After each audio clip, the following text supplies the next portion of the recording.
Maliban sa Kidapawan City, pinairal na rin sa ilang mga local government units ng Cotabato Province ang 4-day work week arrangement simula kahapon Lunes, March 9. Ang hakbang ay tugon sa Memorandum Circular No. 114 ng Malacanang na nag-uutos ng striktong energy conservation protocols sa lahat ng ahensya ng pamahalaan dahil sa tumitinding tensyon sa Middle East na nakakaapekto sa supply ng langis. Sa Kabakan, inanunsyo ni Mayor Evangeline Pascua Guzman ang bagong oras na 7 a.m. hanggang sa 6 p.m. mula Lunes hanggang Huwebes. Gayon din sa Matalam kung saan ang mga on-site transaction ay itinakda mula alas 8 ng umaga hanggang alas 5 ng hapon, habang Biyernes naman ay work from home modality. Samantala sa LGU Midsayap ipapatupad ang 7:30 a.m. hanggang sa 6:30 ng gabi mula Lunes hanggang Huwebes, habang wala namang pasok sa Biyernes. Inaasahang maglalabas ng executive order ang nasabing munisipyo upang magsilbing batayan sa kanilang flexible work arrangements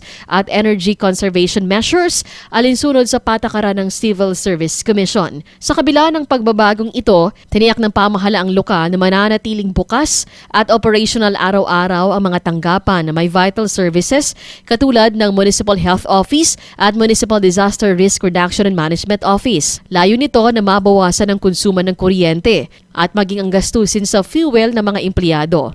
Nagpapaalala naman ang mga otoridad sa publiko na i-adjust ang kanilang transaction base sa mga bagong office hours upang hindi maabala. Cherry May Tapia, NDBC Bida Balita.